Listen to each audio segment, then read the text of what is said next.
بسم الله الرحمن الرحيم. أهلا بكم طلبة 5 ابتدائي وفي تقييم جديد من تقييماتنا الأسبوعية. تقييمنا النهاردة تقييم الأسبوع الرابع. جايبين أهم أسئلة هنجاوبها مع بعض، والأسئلة دي مهمة جدا، ممكن تجيلك منها في امتحانات الشهر أو امتحانات آخر السنة. الصف الخامس الابتدائي، الدرس الرابع، الحياة الاجتماعية في بلدنا بين الماضي والحاضر. السؤال الأول: أكمل العبارات الآتية. كانت وسائل التسلية والترفيه عند المصريين القدماء الغناء والعزف على الآلات الموسيقية. يبقى هنكتب الآلات الموسيقية. السؤال الثاني: اختلفت ملابس المصريين القدماء نتيجة اختلاف طبقات المجتمع. يبقى بسبب اختلاف طبقات المجتمع اختلفت الملابس، في بيلبس من الحرير وفي بيلبس من الكتان الخشن. 3. اعتقد المصريين القدماء في تعدد الآلهة فأقاموا أقاموا المعابد. 4. ترجع فكرة توحيد الآلهة المصرية إلى الملك أمنحتب الرابع، أو بنسميه إخناتون، اللي نادى لعبادة إله سماه آتون، أمنحتب الرابع. السؤال الثاني: اكتب كلمة صواب أمام العبارة الصحيحة وكلمة خطأ أمام العبارة غير الصحيحة مع التصويب. تشابهت طبقات المجتمع المصري في مصر قديما. طبعا العبارة غلط، اختلفت طبقات المجتمع، عشان كده اختلفت الملابس. لعبت الأسرة دورا كبيرا في بناء الحضارة المصرية القديمة. طبعا العبارة صحيحة، كان الأب له دور والأم لها دور. كانت مصر قديما تتكون من 42 إقليم. طبعا العبارة صحيحة، كل إقليم كان له إله أو معبود خاص به. اعتقد المصري القديم في الثواب والعقاب بعد الموت. طبعا العبارة صحيحة، كانت محكمة الموتى بتتكون من 42 قاضي، إله الموتى أوزوريس. السؤال الثالث: دلل على صحة العبارة التالية. قامت الحضارة المصرية القديمة على التعاون بين الرجل والمرأة، حيث أن كان لكل منهما دور في القيام بالعديد من الأعمال التي تؤدي إلى تقدم المجتمع. الراجل كان له دور والمرأة كان لها دور في بعض الأعمال. ما النتائج المترتبة على وجود معبود لكل إقليم في مصر قديما؟ أدى إلى إيه؟ أدى إلى تعدد الآلهة في مصر القديمة وظهور التسامح بين العبادات.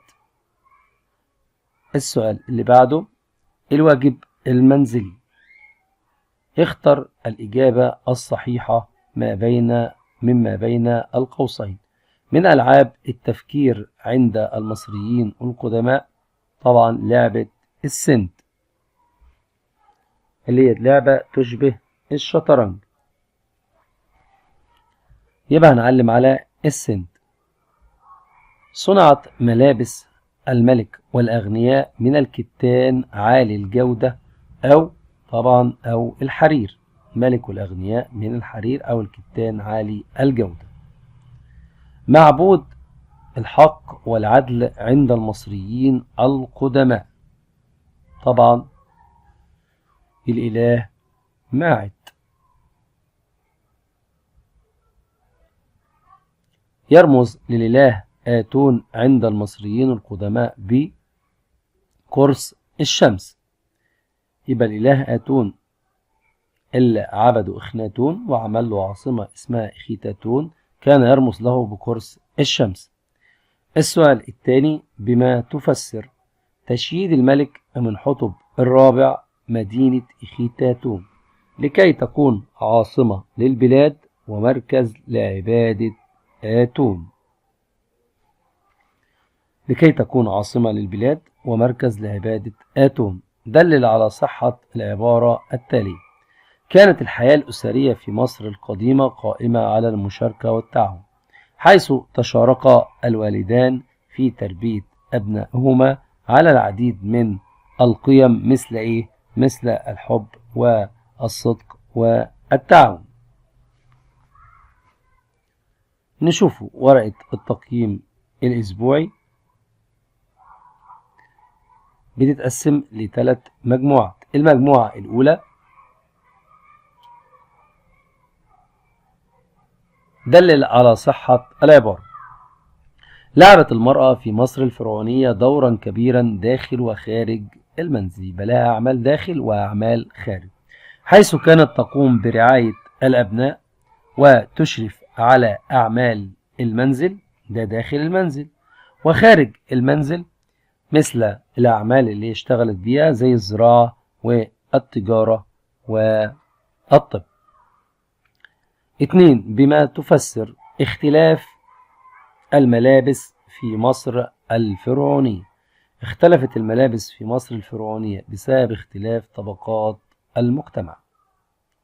3. ما العلاقة بين الكتان عالي الجودة والملك والأغنياء، حيث كانت ملابس الملك والأغنياء تصنع من الكتان عالي الجودة أو الحرير. نشوف السؤال اللي بعده: ما النتائج المترتبة على اعتقاد المصري القديم في البعث والخلود؟ أدى إلى إيه؟ أدى إلى 1. بناء المقابر. 2. تحنيط جثث الموتى، يبقى تحنيط جثث الموتى وبناء المقابر. ما أوجه التشابه بين دور المرأة المصرية قديما وحديثا؟ إيه وجه الشبه ما بين دور المرأة قديما وحديثا؟ طبعا المرأة قديما وحديثا تولت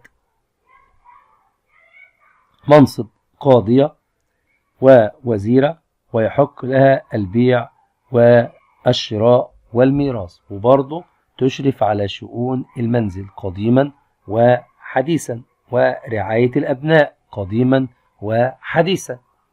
دلل على العبارة: اهتم المصري القديم بوسائل التسلية والترفيه، حيث مارس المصري القديم العديد من وسائل الترفيه مثل الموسيقى وممارسة الألعاب الرياضية زي التحطيب والاحتفال بالأعياد والمناسبات. 2. بما تفسر استقرار المجتمع وتقدمه في مصر الفرعونية. بما تفسر ليه المجتمع كان مستقر ومتقدم؟ لأن كان لكل طبقة أو لكل فرد دور في بناء الحضارة المصرية القديمة. 3. ما العلاقة بين الكتان وعامة الشعب، حيث كانت تصنع ملابس عامة الشعب من الكتان أو بسميه الكتان الخشن؟ نشوف السؤال اللي بعده: ما النتائج المترتبة على كان لكل طبقة من طبقات المجتمع دور مهم في بناء الحضارة المصرية؟ أدى إلى استقرار المجتمع المصري وتماسكه وتقدمه، يبقى أدى إلى استقرار وتقدم المجتمع المصري. ما أوجه التشابه بين دور الأب في الأسرة المصرية قديما وحديثا؟ حيث كان الأب قديما وحديثا يقوم برعاية أفراد الأسرة ويوفر احتياجات الأسرة، يبقى بيرعى أفراد الأسرة ويوفر احتياجات الأسرة. دلل على صحة العبارة: اختلفت ملابس المصريين القدماء باختلاف طبقات المجتمع، حيث كان عامة الشعب يلبسون ملابس من الكتان، والأغنياء والملوك كانوا يلبسون ملابس مصنوعة من الكتان عالي الجودة أو الحرير. 2. بما تفسر إرسال المصريين القدماء أبنائهم إلى بيوت الحياة. المدارس زمان في عصر الفرعوني أو القديم كانت بتسمى ببيوت الحياة. ليه كانوا بيودوا الأبناء لها؟ لتعلم القراءة والكتابة ودراسة العلوم المختلفة. رقم 3. ما العلاقة بين البعث والخلود والتحنيط؟ طبعا اعتقاد المصري القديم في البعث والخلود أدى إلى تحنيط جثث الموتى. يبقى نتيجة لاعتقاده في البعث والخلود قام المصري القديم بتحنيط جثث الموتى. 4. ما النتائج المترتبة على اهتمام الدولة المصرية بكفالة حقوق المرأة؟ يعني بتكفل حقوق المرأة. أدى إلى توليها العديد من الوظائف مثل القاضية والوزيرة وعضوة في مجلس النواب. 5. ما أوجه الاختلاف بين ملابس الملك وأسرته وبين ملابس عامة الشعب؟ قلنا ملابس عامة الشعب كانت تصنع من الكتان، أما ملابس الملك والأغنياء كانت تصنع من الكتان عالي الجودة أو الحرير.